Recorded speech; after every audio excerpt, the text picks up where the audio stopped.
bad news, gang. Just horrible news that I hate to have to break to you, honestly. The video game icons from your childhood, they're fucking dead. They're dead and buried. Hoping for a sweet return of your childhood favorite? After all, you can't be the only one holding a candle out for, let's see here, Jazz Jackrabbit, developed by Epic Games in the 90s? He was an icon after all. Well, wrong. I'm not saying that, though. I wouldn't say that. I wouldn't say that about your favorite character. I wouldn't say that. The British are. Bafta, or the British Academy of Film and Arts, pulled an astounding 4,000 gamers all over the globe and dropped their official top 20 most iconic video game characters of all time. Pew, pew, pew, pew, pew, pew, pew, pew, pew. I just saved myself some editing with that one. And this list is something. It's a bit of a doozy. It's a bit of a big one. It's a little goofy. I'll give you a quick rundown and you tell me if you notice anything weird about it. At number 20, we have Nathan Drake from Uncharted and Fortnite. Number 19, Ellie Williams from The Last of Us. 2 Naughty Dog raps. Okay. Number 18,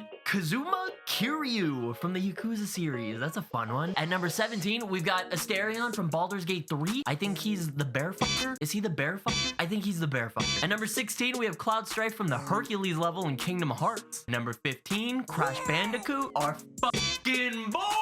Number 14, Solid Snake from the Metal Gear Solid series and Fortnite. 13 is Steve from Minecraft. 12 is Pikachu from Pokemon. Number 11 is Arthur Morgan from Rockstar's Red Dead Redemption 2. Number 10 is Shadowheart from Baldur's Gate 3. I have no idea who this is. I didn't play the game. I just know the bear fucker. Were people horny for this one too? Maybe they were horny for this one too. I don't know. Kratos from Dad of War and Fortnite, you guessed it. John Halo from Halo and Fortnite. We got Link from Legend of Zelda, which is a little funny considering whose name is in the title. I don't know, this is a little goofy to me. Pac-Man, probably because legal reasons. And now we're in the top 5. At number 5, we have fucking Sackboy from Little Big Planet. Really? Number 4, Sonic the Hedgehog. Number 3, Agent 47 from Hitman. Yep. Number 2, Mario from Super Mario. Number 1, Lara Croft, the original lady version of Nathan Drake from Tomb Raider and Fortnite. Look, I warned you this list was a doozy. So what are some things that stick out here? Could it be that the majority of this list are or will be film and TV stars? Can't imagine why that'd be a trend. Or maybe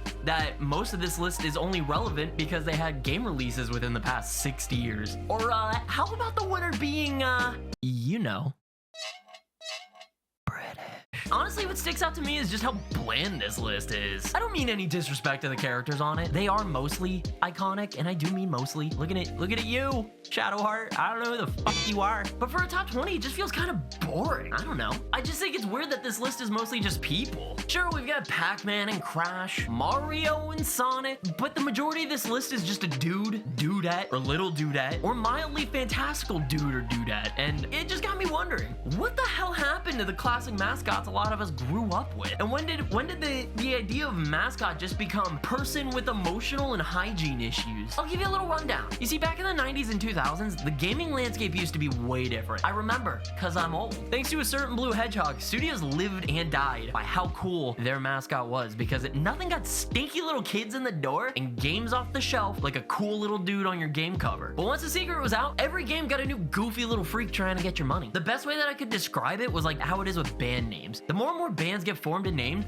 the harder it is to come up with a good original one, right? Not to say there wasn't room for a good new mascot to show up, especially with the transition to 3D. Take Rare, for instance. This crew held it down in the 90s for Nintendo with Donkey Kong Country, but when the shift to the N64 happened, they delivered peak with Banjo-Kazooie and Conker, one of whom is still held in high regard today. I'll let you guess who. And I know you're probably thinking, well, that's Nintendo. Duh. It's what they do. First off, you're wrong. I said it. You're wrong. Rare made games for Nintendo. They weren't owned by them. Foreshadowing. But Sony also had a couple of iconic mascots as well. Despite marketing itself as more of a mature console with games like Metal Gear Solid and Final Fantasy VII, Sony desperately needed some goofy goobers to go toe-to-toe with the big boys. And boy, did 2 studios fucking deliver. You may know Naughty Dog and Insomniac Games today for their massively successful character-driven titles and being responsible for 2 of the 6 exclusives on the PS5. It's pretty easy to forget their humble beginnings though, making 2 of arguably the most iconic mascots of all time: Crash Bandicoot and Spyro the Dragon. But something changed during the shift from the N64 and PS1 era to the PS2 and GameCube era. Suddenly there was a lot more emphasis on storytelling and maturity that games rarely delivered on in earlier consoles, outside of like Resident Evil, Metal Gear Solid, Silent Hill. You really wanted to get f***ed up. I think as hardware got better and limitations got removed, creatives in the industry wanted to do more than they've ever gotten to do before, which makes sense. They wanted to tell a story. They wanted to have drama and mystery. They wanted romance and tragedy. And that's kind of hard to do when your main character is a talking fucking squirrel, right? I don't know, you tell me. It was during this time that I think studios started getting recognized more for their quality too, rather than the characters that they made. We started seeing narrative hits like Max Payne and God of War hit the scene to huge success. The espionage genre was expanding thanks to Metal Gear Solid, and so we started seeing Hitman and Splinter Cell kind of creep in. That wasn't funny. We saw the rise of first-person shooters and the competitive multiplayer boom with Halo, but maybe most important of all, we got Grand Theft Auto 3, which would change gaming forever with its open-world sandbox and winding narrative and emphasis on realism and escapism, which admittedly, you know, it looks a little goofy now, but it was mind-blowing back then, enough to hit court systems. We still got our fair share of goofy goobers though, don't worry. We got Jak and Daxter, we got Ratchet and Clank, Sly Cooper, those were all for Sony. Rayman was still kicking. Capcom dropped a Beautiful Joe, my fucking boy. That was fun to see. And who could forget Xbox unveiling the iconic Blinks the Time Sweeper? Yeah. But it was easy to see that this new class of mascots, while still iconic, weren't the same as the ones that came before. They had a little more tood. They're a little darker, a little more edgy and fucked up like me and my teens. But it still wasn't enough. Mascots were getting left behind and there was no going back. By the time we shifted to the PS3 and 360 generation, mascots as we knew them were over and done. It was now the era of the guy in jeans and military man built like a fridge. Games like Gears of War and Red Dead Redemption, Uncharted, The Last of Us, they were all dominating the market with powerful stories and gameplay to match. To be fair, I can't imagine Joel being switched out with a character like Glover and the game still delivering the emotional impact it did. Even Resident Evil got on board with the new design philosophy by turning Chris Redfield into just a fridge-sized dude in jeans. And at this point, even the few well-designed just a guy characters like Kratos were struggling to hang. Look, if the PlayStation All-Star roster wasn't enough evidence that our childhood friends are gone, then I don't know what will be. Because this shit was a joke then, and it still is now. What makes it worse is the fact that these game studios knew the power that these classic characters still had. Well,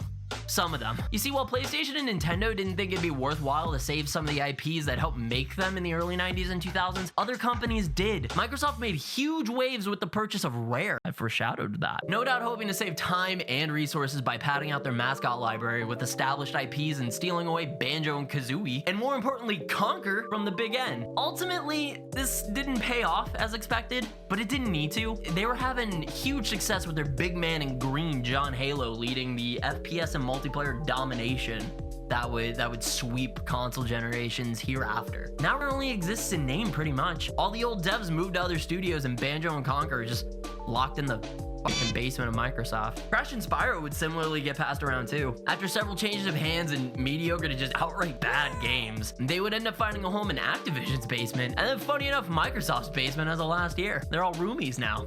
Cute. A lot of other mascots met similar fates too, actually. Just getting thrown in the vault only to be brought out for a quick cash grab with a remake or remaster, if we were lucky, and then just thrown back in. It's such a fucking shame, honestly. They clearly know what they have to. They do.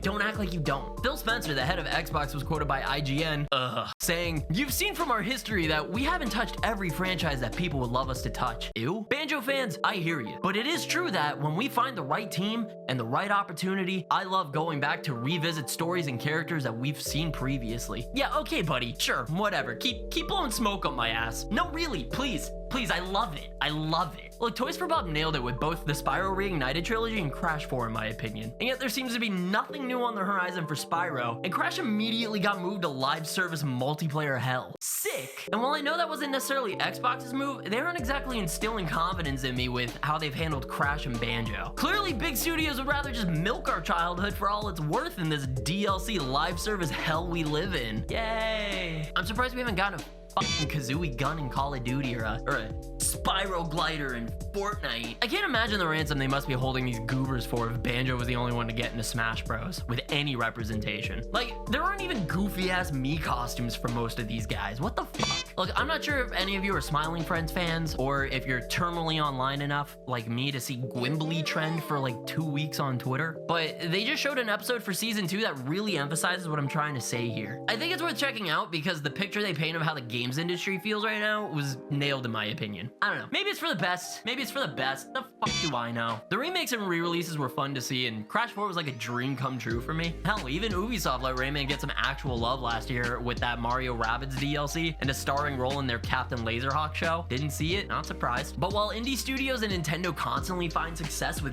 goofy character designs and an emphasis on fun over story, it's clear that's not the direction Sony and Microsoft want to go in, or a lot of other studios for that matter. To them, these characters are just meant to be cash cows to milk and nothing more at this point. The old kings are dead. Long live the denim Dans and the military fridges. Maybe I'm just old. Is 30 old? Fuck, man, I don't know. I just don't think AAA gaming has as much personality as it used to, dude. Maybe I'm just too nostalgia pilled now. You tell me. Are you guys missing goobers like me or what? Who are some of your favorite mascot characters? I'd love to know. Tell me in the comments. We got any Blinks the Time Sweeper stands out here? Doubt. How about Klonoa? I loved that one growing up. I thought that rabbit was cool as fuck. Maybe we got a Crockhead or two? Maybe? Anyways, that's all I got for this one, guys. I appreciate you listening. I know it's just another rant. I'm sorry. But hey, if you aren't sick of me yet, why not check out my last video where I rant about cinematic universes? Got some hot takes on that one too. I don't know. But don't forget to leave a like on this one. Maybe subscribe so you don't miss the new vids when they come out. I'm not your dad. I can't make you do anything. But as always, believe in the me that believes in you. Dog bless.